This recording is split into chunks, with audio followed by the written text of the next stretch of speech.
She fell in love with her savior, not knowing he was the one who ordered her family's murder. Elisa shivered violently, the orange glow of the flames dancing in her wide, terrified eyes. The heat was unbearable, yet she felt colder than she had ever felt in her life. The smell of gasoline and burning oak filled the night air, choking her, masking the metallic scent of blood that she knew was staining the expensive Persian rugs inside. Her father. Her mother. Her brother. All of them were gone. Erased in a storm of gunfire and fire in less than 20 minutes. She sat on the cold pavement of the long driveway, wrapped in a paramedic's shock blanket that felt like tinfoil against her skin. The sirens wailed in the distance, a useless, mocking choir. They were too late. Everyone was too late. Miss Vance. The voice was deep, smooth, and terrified her almost as much as the men with the masks had. Elisa looked up. Standing above her, blocking out the light of the burning mansion, was Damien Thorne. He was a legend in the city, but not the kind they told children about before bed. He was the kind of man her father had whispered about in hushed, fearful tones behind closed doors. A business rival. A predator. A kingpin disguised in a three-piece charcoal suit. He did not look like a man witnessing a tragedy, he looked like a god surveying a battlefield he had already won. "The police are going to take you into protective custody, Elisa," Damien said, his voice low and devoid of the chaotic panic surrounding them. He crouched down, his expensive leather shoes resting on the ash-covered gravel. "Do you know what that means in this city?" Elisa shook her head, unable to speak. Her throat was raw from screaming. "It means they will put you in a motel room with a rookie cop guarding the door," Damien continued, his dark eyes locking onto hers. "And the men who did this, the men who slaughtered your family, they will find you before the sun comes up. The police are on their payroll, Elisa. You know that." She did know that. Her father had paid enough bribes to know how the system worked. Damien extended a hand. It was large, steady, and manicured. "You come with me. My estate is a fortress. My men are loyal only to me. No one touches what is mine." "Why?" she croaked, her voice breaking. "Why would you help me? You hated my father." "Business is business," Damien said, his expression unreadable. "But I do not condone the slaughter of innocents. And you, little bird, are very innocent." A shadow fell over them. It was Detective Miller, a man Elisa recognized from her father's poker nights. He looked sweaty, his eyes darting nervously toward the burning house. "Mr. Thorne," Miller said, his voice trembling slightly. "We need to process the girl." Damien did not even look at the detective. He kept his eyes on Elisa. "The choice is yours. A cell with him, or a castle with me." Elisa looked at the detective's shifting eyes. She looked at the consuming fire that had taken her entire world. Then she looked at Damien's hand. It looked like strength. It looked like survival. She reached out and placed her soot-stained fingers into his palm. Damien pulled her up with an effortless grace. He took off his heavy wool coat and draped it over her shoulders, enveloping her in his scent, sandalwood, expensive scotch, and something sharp, like gunpowder. As he guided her toward his waiting black sedan, shielding her from the flashing cameras of the press, Elisa felt a wave of relief crash over her. But just as the heavy door of the car closed, sealing out the noise, she saw it. Through the tinted glass, she watched Damien give a curt, single nod to Detective Miller. The detective did not look angry. He looked relieved. He nodded back, tapping his pocket. The car pulled away, leaving the ashes of her life behind, and for the first time, Elisa wondered if she had just walked out of the fire and straight into the devil's mouth. The Thorne estate was not a home, it was a monument to power. High walls topped with razor wire, cameras in every corner, and guards who looked more like soldiers patrolling the grounds. For the first month, Elisa did not speak. She barely ate. She existed in the guest wing, a ghost haunting a palace of marble and cold glass. Damien was patient. He was terrifyingly patient. He did not push her. He simply existed around her, a constant, solid presence in a world that had crumbled. He brought her dinner himself when she refused to come down to the dining hall. He sat by her bedside when the nightmares made her scream until her lungs burned, reading to her in that deep, hypnotic voice until she fell back asleep. "You are safe here," he would whisper, brushing a strand of hair from her sweating forehead. "I have handled the threats. The men who hurt your family, they have been dealt with." "Did you kill them?" Elisa asked one rainy Tuesday, her first words to him in weeks. Damien paused, his hand hovering over the book he was reading. "Justice was served, Elisa. That is all you need to know. You can rest now."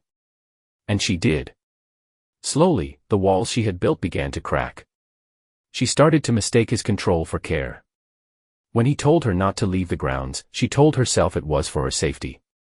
When he replaced her phone with a new one that had no internet access, claiming the media was too toxic for her mental health, she believed him. She began to need him. He was the only thing in her universe that was not broken. 6 months passed. The grief was still a heavy stone in her chest, but Damien had carved out a space for himself right next to it. He bought her new clothes, elegant, expensive dresses that he picked out. He dismissed the staff members she did not like. He made her feel like a queen, provided she never tried to leave the castle. One evening, during a dinner of roasted quail and vintage wine, Elisa looked at him across the long mahogany table. The candlelight flickered in his dark eyes. He was not just her protector anymore. He was her world. "I do not know how to thank you," she whispered. "For everything." Damien stood up and walked to her end of the table. The air in the room changed, charged with a sudden, intense electricity. He pulled her up from her chair, his hands lingering on her waist. "You do not need to thank me," he said, his voice dropping an octave. "You just need to stay. Stay with me, Elisa. Not as a guest. Not as a ward." He reached into his pocket and pulled out a velvet box. Inside sat a diamond so large it looked vulgar, glittering like a fragment of ice. "Be my wife," he said. It was not a question. It was a command wrapped in silk. "Let me protect you forever. We will build a new empire. Together." Elisa looked at the ring. It was beautiful. It was heavy. A tiny voice in the back of her head screamed.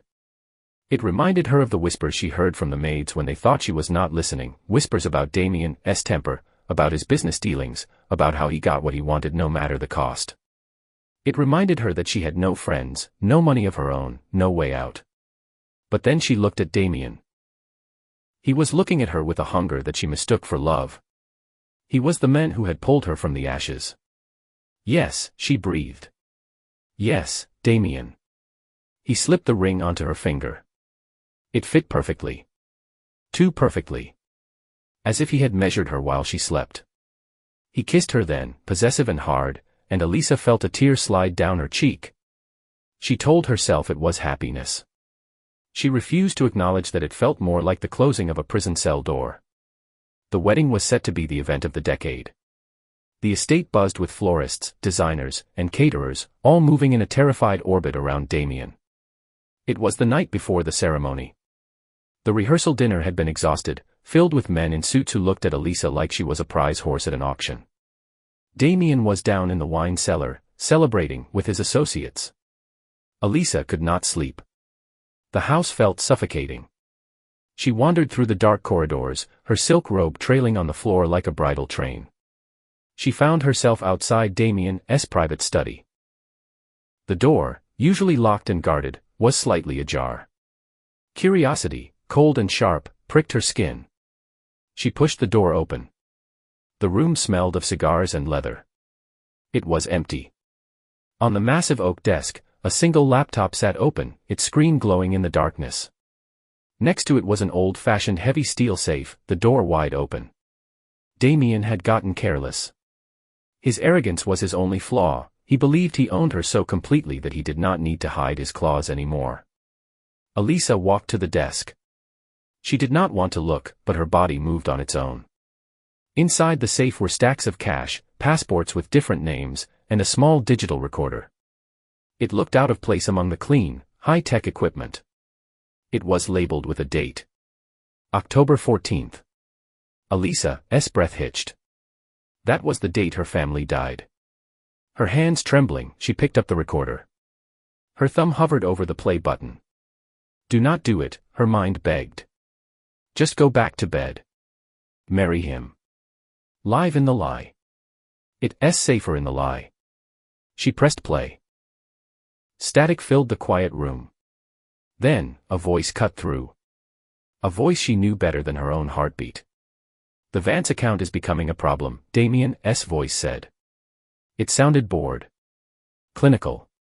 We can squeeze them harder, another voice replied. It was Detective Miller. No, Damien said. Old man Vance is stubborn. He will not sell. And he's starting to ask questions about the shipping routes. A pause. The sound of ice clinking in a glass. Burn it, Damien said. Burn it all down. Tonight.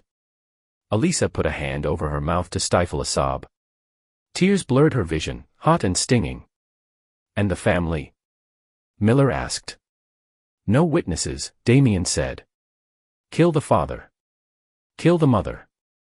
The brother is useless, get rid of him too. And the girl? Miller asked. Elisa. There was a silence on the tape that stretched for an eternity. Elisa's heart hammered against her ribs like a trapped bird. Leave the girl, Damien's voice came back, lower, darker. Do not touch a hair on her head. I want her terrified. I want her broken. She needs to have nowhere else to go. You want her for leverage. No, Damien said, and the cruelty in his tone made Elisa's blood turn to ice. I wanted her for years. She's beautiful, pristine. But she's too happy. Too independent. Break her world, Miller. Then I will swoop in and put the pieces back together. She would not just love me. She'll worship me. She'll be mine because I'll be the only thing keeping her alive. The tape clicked off. Elisa stood frozen in the center of the room. The silence of the house was no longer peaceful, it was predatory. The men she loved, the men she was sleeping next to, the men she was about to marry, he had not saved her. He was the fire. You were not supposed to find that yet. Elisa spun around. Damien was standing in the doorway. He was not wearing his jacket. His tie was loose. He did not look sorry. He did not look afraid. He looked annoyed, like she had spoiled a surprise party. You killed them, she whispered, the recorder slipping from her numb fingers and clattering onto the floor. You killed them all. Damien walked into the room and closed the door behind him. The lock clicked. I did what was necessary, Elisa. Your father was a fool. He was going to lose everything anyway. I just accelerated the process. You murdered my mother, she screamed, backing away until her legs hit the desk. I gave you a life. Damien roared, his composure cracking for the first time. He lunged forward, grabbing her shoulders. Look at you. You were a spoiled little brat living in a fantasy world. I made you a queen. I saved you from the gutter. You made me an orphan. I made you mine, he hissed, shaking her. And you love me. I know you do. We are the same now. We are both survivors. I will go to the police, she spat, struggling against his grip. Damien laughed. It was a cold, dry sound. The police. You heard the tape, Elisa. I own the police. I own the judges. I own this city. Who are you going to tell? Who is going to believe the traumatized, medicated little girl against Damien Thorne? He released her, shoving her slightly back against the desk. We are getting married tomorrow, he said, smoothing his shirt. You will smile. You will say your vows. And you will be happy. Because if you try to run, if you try to speak, I will not kill you. That would be too easy. I will make you watch as I destroy every single person who even looks at you. I will make you pray for death. He turned and walked to the door. Go to sleep, Elisa. You need your beauty rest. The cathedral was packed. 500 guests. Senators, celebrities, mobsters. The air smelled of expensive lilies and hypocrisy. Elisa stood at the altar, her face covered by a veil of French lace that cost more than most people earned in a year. Beside her, Damien looked devastatingly handsome. He radiated power and triumph. He held her hand, his grip tight, a warning disguised as affection. The priest was droning on about love and sanctity. Elisa looked out at the crowd. She saw Detective Miller in the third row, smiling. She saw the men who worked for Damien, the wolves in sheep's clothing.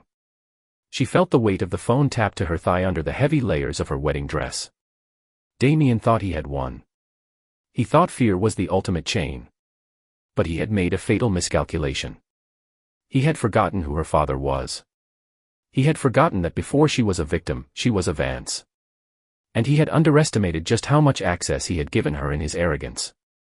Over the last 6 months, to prepare her for her role as his wife, Damien had added her name to his accounts. He had given her biometric access to his holding company so she could manage the household charities. He thought she was too stupid, too broken to understand the web of shell companies and offshore accounts. He was wrong. Last night, after he locked her in the bedroom, Elisa had not slept. She had spent hours on the encrypted tablet he had foolishly left on the nightstand, transferring. Not just money. But data. Ledgers. Emails. The blueprint of his entire criminal empire. Do you, Damien Thorne, take this woman to be your lawfully wedded wife? The priest asked. I do, Damien said, his voice deep and resonant. He squeezed her hand. Forever. And do you, Elisa Vance? Elisa lifted her head. She reached up and pulled back her veil. Her face was not tear-stained. It was stone. Her eyes were dry and burning with a cold, terrifying clarity. I have a different vow, she said. Her voice was amplified by the microphone, echoing through the silent church. Damien's smile faltered. Elisa, not now, he whispered through gritted teeth. Elisa pulled the phone from her dress. She held it up. I, Elisa Vance, promise to take everything from you, she said, her voice ringing out like a bell. I promise to leave you with nothing. No money. No power. No freedom. She tapped the screen. Send. A collective gasp went through the crowd as phones began to buzz. Not just one or two. Hundreds. What did you do? Damien snarled, grabbing her wrist. Check your phone, Damien, she said, leaning in close so only he could hear the venom in her voice. I just donated your entire liquid fortune, $3 billion, to the victims of gang violence. Every cent. You re-broke. Damien's face went pale. You could not. And the file I just sent to the FBI, the NSA, and every major news outlet in the country. Elisa smiled, and it was a smile that promised blood. It contains the audio of you ordering the murder of my family. Along with the payroll of every cop in this room. The heavy wooden doors of the cathedral burst open with a thunderous crash. But it was not sunlight pouring in. It was men in tactical gear. The letters FBI were emblazoned on their chests in stark yellow. Nobody move. Federal agents. Panic erupted. The guests screamed and scrambled. Detective Miller tried to run toward the side exit but was tackled by 2 agents. Damien stood frozen at the altar, his empire crumbling in seconds. He looked at Elisa with pure shock. He looked at the woman he thought he had broken, and saw the monster he had created. You ruined us, he whispered, watching as agents swarmed the aisle, guns drawn on him. I loved you. No, Damien, Elisa said, stepping back as the agents rushed the altar, pulling his hands behind his back and slamming him against the marble steps. You loved owning me. But you forgot one thing about things you own. She looked down at him as the handcuffs clicked shut, the sound echoing louder than any wedding bell. They can be sold. And I just sold you out. Elisa turned her back on the chaos, on the men screaming her name, on the life of gilded cages and blood-soaked diamonds. She walked down the aisle alone, head held high, walking past the bewildered guests and the shouting agents. She pushed open the heavy doors and stepped out into the blinding sunlight. She had no family. She had no home. She had no money. But as she took a deep breath of the fresh, clean air, she smiled. For the first time since the fire, she did not smell smoke. She smelled freedom.